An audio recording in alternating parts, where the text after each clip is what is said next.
रामनगर सदाशिवगड कारवार राज्यमार्गावरील ऐंशी घाटात आज मुसळधार पावसामुळे मोठमोठे दगड रस्त्यावर कोसळले। या दुर्घटनेमुळे काही काळ वाहतुकीवर परिणाम झाला असून वाहन चालकांमध्ये भीतीचे वातावरण निर्माण झालं आहे।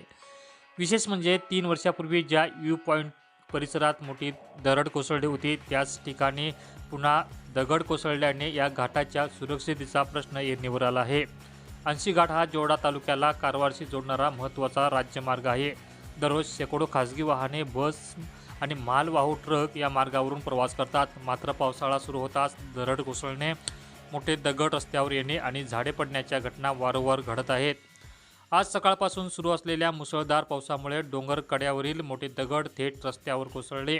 सुदैवाने त्यावेळी कोणतीही वाहने त्या ठिकाणी नसल्याने मोठी दुर्घटना टळली। त्यानंतर स्थानिक नागरिक आणि वाहन चालकांनी लहान दगड बाजूला करून वाहतुकीसाठी मार्ग मोकळा करण्याचा प्रयत्न केला। 3 वर्षापूर्वी याच ठिकाणी झालेल्या मोठ्या दरडीच्या घटनेनंतर कायमस्वरूपी उपाययोजना करण्याचे आश्वासन देण्यात आले होते। मात्र आज पुन्हा त्याच परिसरात दगड कोसळल्याने प्रशासनाच्या कार्यक्षमतेवर प्रश्नचिन्ह निर्माण झालं आहे। 80 घाटात दरवर्षी पावसाळ्यात अशा घटना घडत असल्याने या संपूर्ण परिसरात तातडीने भूवैज्ञानिक पाहणी करून संरक्षण भिंती, स्टील जाळी आणि अन्य कायमस्वरूपी सुरक्षा उपाययोजना राबवाव्यात, अशी मागणी स्थानिक नागरिक आणि वाहन चालकांकडून करण्यात येत आहे।